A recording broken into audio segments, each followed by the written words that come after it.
Hello, everybody. Welcome to um, 304 Sports Network. And in today's video, we have or stream, we are actually going to be talking about what Texas and Oklahoma move to the SEC mean for the Big 12 and the rest of the conference, such as West Virginia.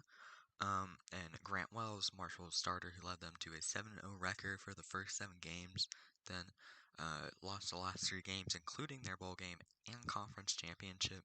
If he will be the starter with a new head coach and some big recruits coming in at the quarterback position, and some West Virginia University football schedule predictions and some Marshall University schedule predictions. So we got a lot to talk about in today's stream. So let's just start off with what does Texas and Oklahoma move mean for West Virginia and the rest of the Big 12? Personally, I am super kind of confused about this. Not necessarily confused, just kind of shocked, and I don't know what the Big 12 will do in a lot of these teams, in my opinion, because they're kind of in a rough patch, I guess you could say. You know, there's not a whole lot they can do at this point in time. You know, I think West Virginia has 3 options here.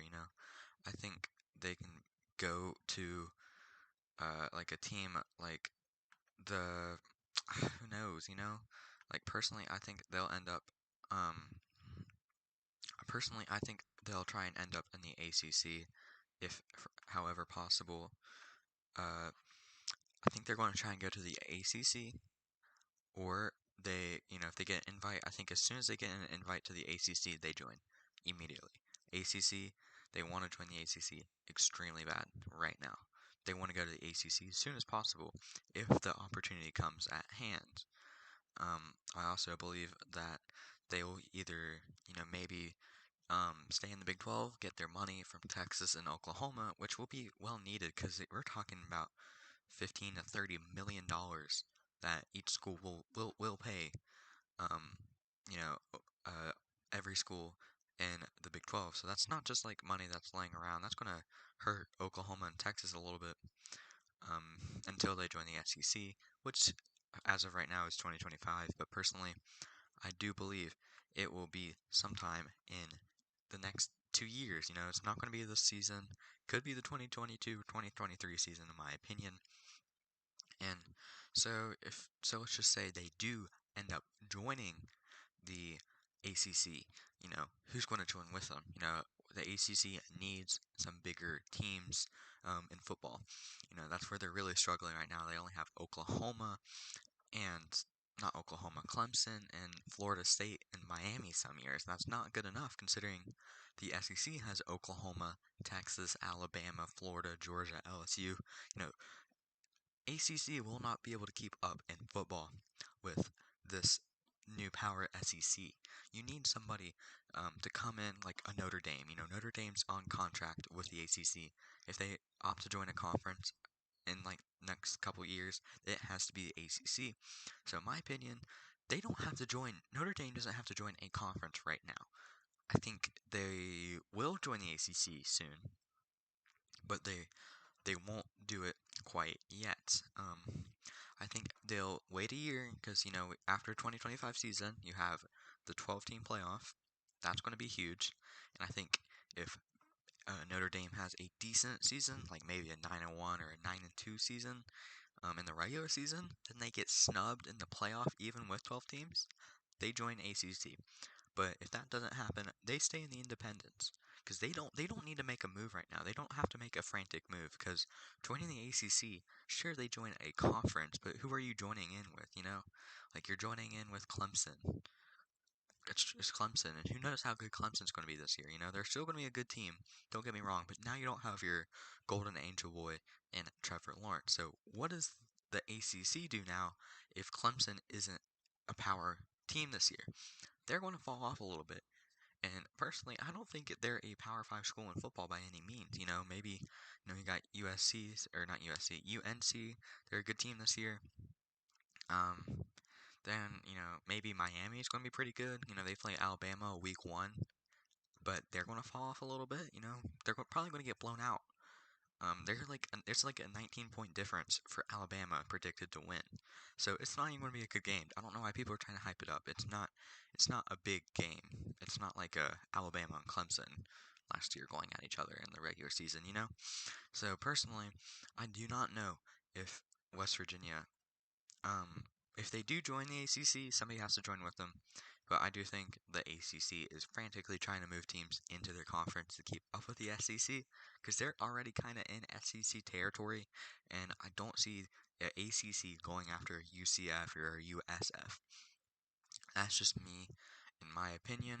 Another thing I can see, um, the the big West Virginia doing is staying in the Big 12 with 8 teams. The Big 12 possibly adds they might add who knows what they add.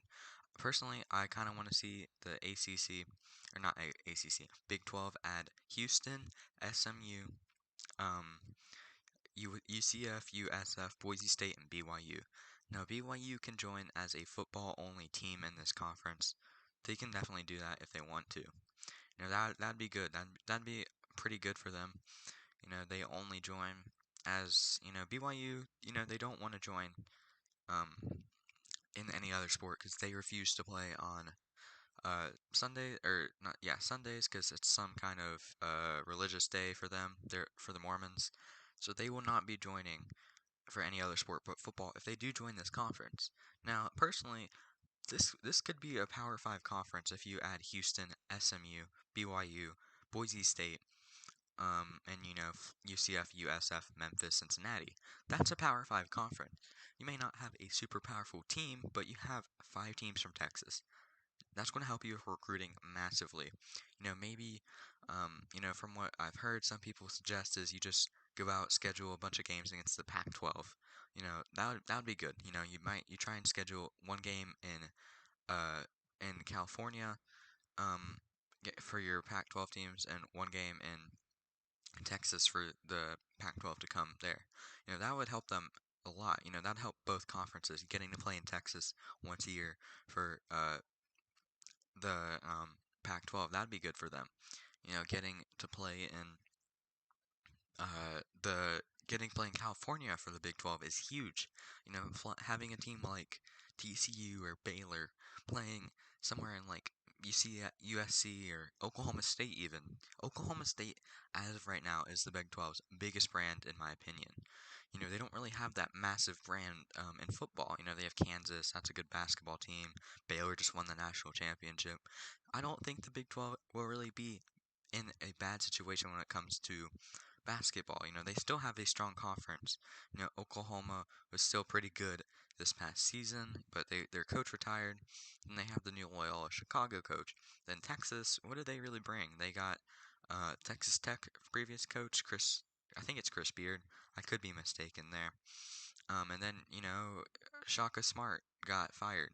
So it's not like Texas and Oklahoma brought anything for basketball tradition, but outside of them being a huge brand. And Texas really doesn't bring anything for football. They haven't been good since a couple years ago. They didn't have a strong showing last year, but they are still your biggest brand. But also, I can also see um, Texas, the Big 12 being ran a little bit easier without Texas, because Texas will complain about literally anything and everything. So personally, I can just see that happening as well.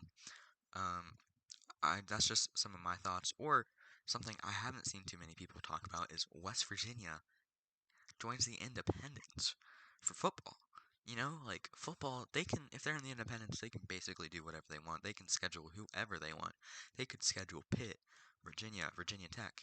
If they don't even join the ACC, which that would be massive, because as somebody from West Virginia, I miss seeing Virginia Tech, Virginia, and Pitt play each other all the time. Those are massive rivalries for us. Now that would, excuse me, but that would be massive for this conference, or West Virginia in general. Going out playing against your biggest rivals, fans show up even when West Virginia is bad for those games. And West Virginia plays Pitt this year in basketball, so that'll be good. I do believe it's in Pittsburgh though, but still, so many fans are going to travel. It's a 45-minute drive from Morgantown to Pitt. That's not a whole lot of drive, and people, especially West Virginia fans, we're one of the most passionate fan bases. They they will drive that far. If they go to Texas to get blown out by teams in Texas, they are going to go 45 minutes for a football or basketball game in Pittsburgh. Trust me on that. Alright, now I think it's time we finally move on. We gotta talk about Grant Wells, and will he be the starter this season and the next season? Because he was a redshirt freshman this season, had a great start to his freshman year, had a 7-0 run for his first 7 games, lost the last 3, lost the final game of the regular season, lost his conference bowl game, and lost his bowl game. So he lost everything in the last 3 games, every important game. Now, personally, I've heard some other stuff because my uncle was helped him with baseball, like baseball coaching, and talking to his uncle. That's kind of confusing to follow, but if you do, you do. And he said there was actually a big locker room fight before their last game of the season. So that is, I do believe they played Rice in the last game of the season. I could be mistaken, but they did get blown out by Rice. Like Rice, man, like come on. But that, so maybe, with a new coach and Charles Huff, former Alabama assistant coach, I do believe he was a running backs coach. So he's a great recruiter. He was big for Saban on that recruiting end, and their 2022 class is strong. It's like 53rd best class in the nation. That's huge for Marshall. Marshall's like there's what as of right now, there's 50 Power 5 schools. So we're on the top end of um recruiting. I know that's not usually how it works, but we're probably out recruiting some other big schools in the Group of 5 and even Power 5. You know, uh, but Wells coming in the 2021. So coming in this upcoming season, there's a guy named Cam Fancher. I think that's how you say his name. I'm not entirely sure. He's a 3-star recruit from Dayton. He is the 115th best player at his position in the 2021. I have all the recruits.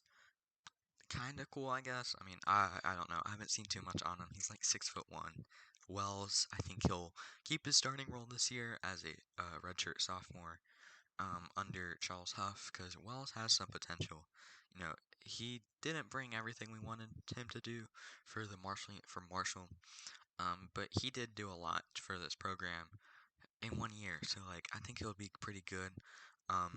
So now in 2022, however, he's gonna have a lot more competition. He has like I think 2 more QBs coming in that year. So that's going to be huge, He's going to have to fight at quarterback. I will be surprised if all 3 of these QBs that are upcoming in the recruiting class still commit and stay at Marshall.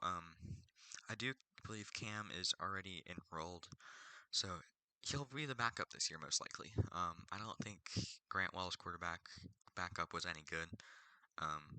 But Cam, he's a 3-star recruit out of Dayton. He might get redshirted, I'm not entirely sure, but I don't think Charles would do that, considering the fact that you have, 3 quarterbacks on the roster, plus 2 more in 2022. So somebody's going to have to leave. And Grant Wells kind of on the hot seat right now with losing those 3 big games for Marshall. You have Chad Pennington's son, who committed, I think in January, February. No, it was March. He committed in March. Cole Pennington, his son, he's a 3-star recruit from Lexington, Kentucky. He's the 90th best quarterback this upcoming season in 2022 class. So that's pretty good, for Marshall, of course. And this is actually one of their strongest classes in recent memory, in my opinion. So he's the 90th best in his position rank. Then there's Peter Zamora. He's a 3-star recruit from Westside, South Carolina. He's the 94th best player at his position in the 2022. And there's actually another one. Now, this is the big one, and I personally think I think there's 3 options for Wells, because this will be his sophomore or junior season, the year these 3 quarterbacks come in. Chase Harrison, he's a 3-star recruit from Dayton, Ohio. He's 57th best quarterback at his position. That's huge for Marshall, getting a guy like this coming in. Now, do not think Peter Zamora. Uh, I think one of the three people from the class of 2022 will decommit. Sadly, personally, I think it'll be Peter Zamora, just because like Cole Pennington is Chad Pennington's son, the best Marshall quarterback ever. You know, he played with Randy Moss, and he went to the NFL, played for the Jets. Chad has some ties to Marshall, like strong ties. Like his number's retired and everything like that. So I think Cole goes to Marshall and stays there. Peter, as far as I know, he doesn't have any strings attached to Marshall. He's a three-star recruit. He's the worst recruit out of these three quarterbacks, which is he's still a good quarterback. Don't get me wrong, from what I've seen. But like a guy like Cole Pennington coming in, that's like freaking huge for Marshall University. As you guys probably know, like that's big. Cole, he's not a big dude, but his dad, of course, he played at Marshall. So like, he'll have some good odds coming in to this, in my opinion. He's a pretty good quarterback. And then Chase Harrison, he is going to be contesting Grant Wells if he doesn't have a great season his sophomore season. Because if he doesn't, going into his junior season, he's going to have to play well. He can't just step in and expect to have his starting role unless he has another great season like he did this past season. I'm hoping they get everything back where they like need to. That'd be pretty massive for them, in my opinion. Like I'm just super excited for this season for Marshall. I'm excited for the upcoming because we'll hop right into our next topic right now. Um, we got a good player. We got a good team. And a good coach. Marshall's gonna be good. And the next question is, will Charles Huff bring Marshall University football back from the 90s? Now, Marshall kind of had a slow comeback with Doc Holliday, but as you guys know, the governor at in West Virginia does not like Doc Holliday. So when he had his final three games of the season and how his team performed, he got fired immediately. It was kind of crazy. Um, so they bring in Charles Huff from Alabama, who's going to be a big guy for Marshall and a big head coach. Honestly, he'll stay a couple of seasons at Marshall. He's not really going to be the guy to bring it up, in my opinion. He'll help Marshall have, maybe 3, 4 really good seasons, and then he's going to dip for a bigger school just because of how insanely talented his teams are going to be looking and how good at recruiting he is. So I'm expecting Marshall to have at least one 10-win season the next 4 or 5 years, depending on how long Chad Huff stays at Marshall. There's not really too much I can say. He'll bring it back. He'll leave. We won't get another good guy. We'll get a tough guy, a little bit old-timey, kind of stuff like that. He'll kind of try and retire at Marshall. Who knows? Like Doc Holliday probably trying to retire at Marshall. So yeah, I think Charles Huff will be a good coach for Marshall and a step in the right direction for the program. Now, we have, is Neal Brown on the hot seat this year at West Virginia? Now, from what I've heard, everybody loves Neal Brown, and everybody wants to see him succeed, but some fans are getting impatient with his lack of wins the last 2 seasons. In 2019, his first season, nobody expected him to do too good, but he went 4-8. That's not good. You barely missed out on a Pro Bowl. Pretty good for a first-year head coach at a not small program, but like not like a Texas or something. He came out of the FCS or FBS. I'm not sure. Came out from I think James Madison, I do believe. Came out, had a 4-8 season, good season, pretty good. Then in 2020, he had a lot better recruits. Still a young team, but they were expected to do a little bit better than they did. This season they went 6-4 and won their bowl game. But still, a 6-4 is not good. I do believe they lost to Texas, Oklahoma, and some other teams. They're not going to be. They weren't super impressive this past season. I know that they didn't have a great quarterback. But still, you gotta do what you gotta do.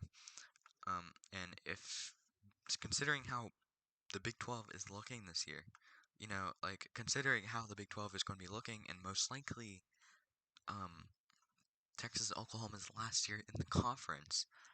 Oklahoma or West Virginia has to do really good at basketball, football, and the fans have to show up.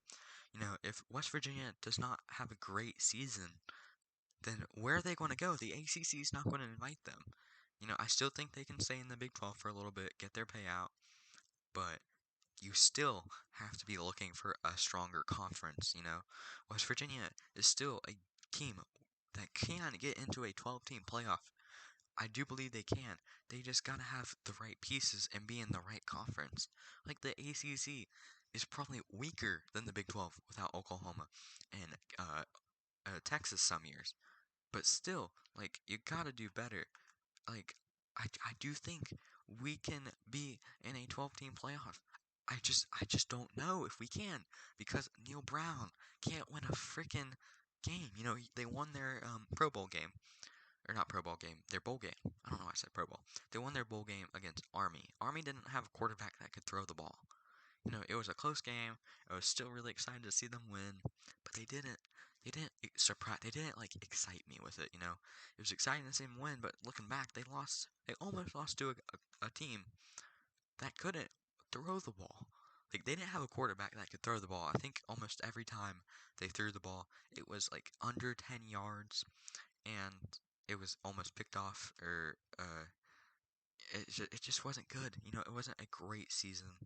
Personally, I still believe he is not on the hot seat yet, but if he doesn't do better, if he doesn't get us in another bowl game, then I don't know. He might end up being on the hot seat going into the 2022 season. I think that'd be really sad.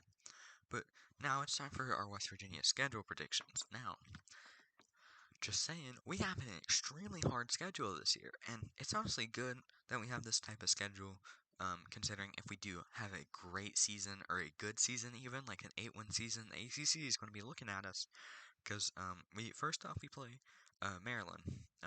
Personally, I think we can beat Maryland. They're a Big Ten team, so it's not going to be like a walk-in, walk-out situation where we blow them out by 40.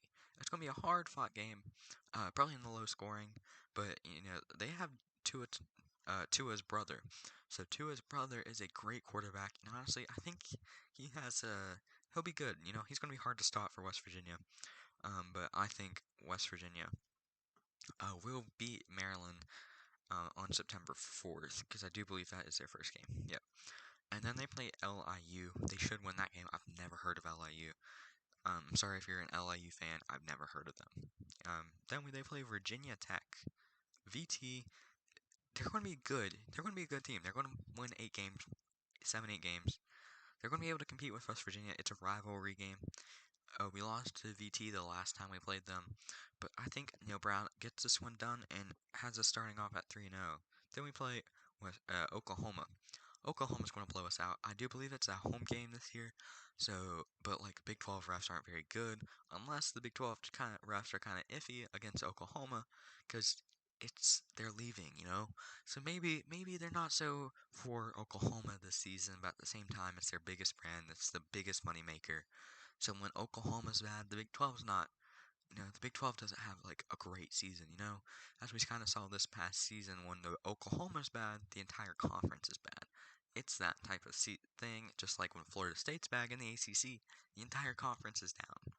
So I think we will lose to Oklahoma and Spencer Rattler. Probably the last time we play Oklahoma for a while. So that kind of sucks, but what can you do? Then we play Texas Tech. I think we get this job done. I think we start off at 4-1, good, and then we go to Baylor. I think we go to Baylor. I'm not 100% sure. This was a toss-up for me. I like Baylor this year. I think they have a solid team. It's a 50-50. We always lose a game like these. So I think we get the job done though, and I think we start off like 5-1. Good start.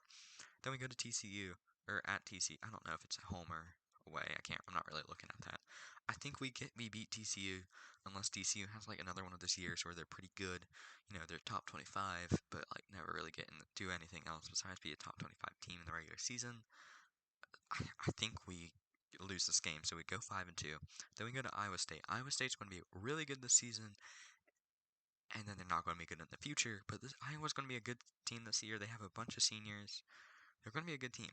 I think we lose this game. We're 5-3. Then we go to Oklahoma State. I think we lose to Oklahoma State. We're at home though, so that could help out a little bit. But I think we're 5-4. And then we play Kansas State. I think we won. We're 6-4. Then we go to Texas. I think we lose this game. We're gonna be 6-5. Then we play Kansas. We should win this game. Kansas can't win a football game. So 7-5 season, not too bad. That's enough to get us in a bowl game. Not a great bowl game, but I think we'll go around 6-5, or not 6-5, 6-6 to 7-5. Somewhere around there. So I'll have a better season than what we had this past season, but nothing too great. So Neal Brown might be on the hot seat if we don't have a great thing, but I am super excited for the schedule. If we do beat these teams, it's going to be really exciting for West Virginia fans to beat VT and Maryland, because, Maryland's a good team. It's not a far drive either. West Virginia fans are going to be there. It's going to be an intense game. So I think it's going to be a good season, depending on how well we play and how Neal Brown handles all his big, great recruits, because he's a great recruiter. I mean, I don't. His coaches work a lot, so West Virginia's going to be getting there in the next few years. I just got to see it on the field as well, not just stories from behind closed doors. And then we go on to Marshall's schedule predictions.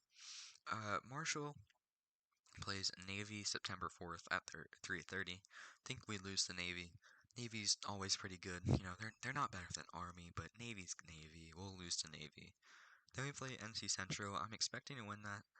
Then we play East Carolina. East Carolina is still an American Athletic Conference school.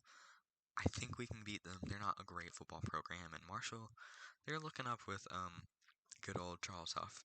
So we'll start out the season 3-1, hopefully. Then we play Appalachia State. We lose this game. It's going to be at App State.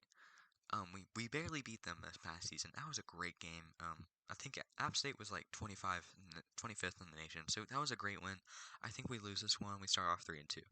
Then I think we go to Middle Tennessee, or at home. I'm not entirely sure. I think we beat Middle Tennessee.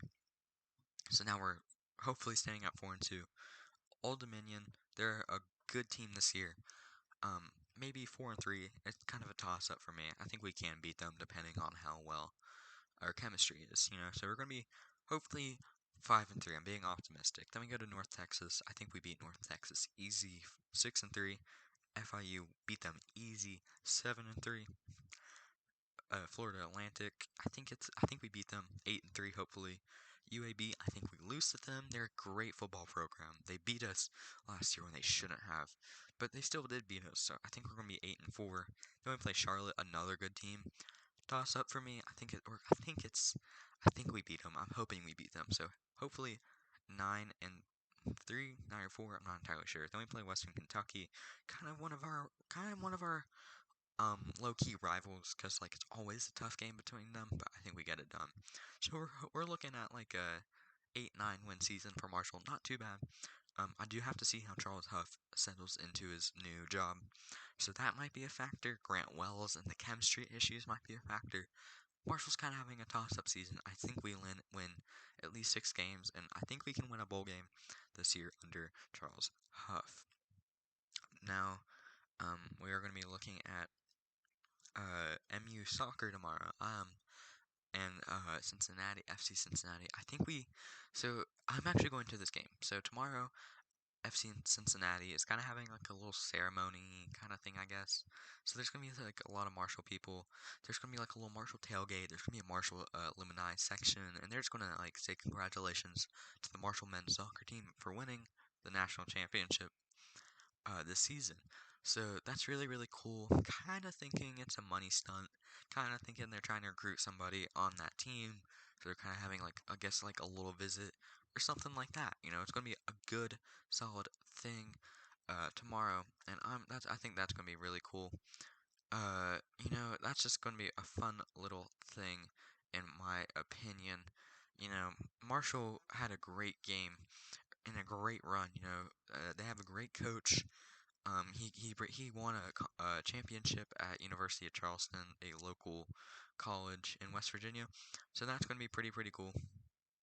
You know, they have a chance at going back to back, in my opinion. He recruits a lot of kids from Europe, and him doing that is huge for Marshall football or soccer. They just won a national championships. Their following has gone up.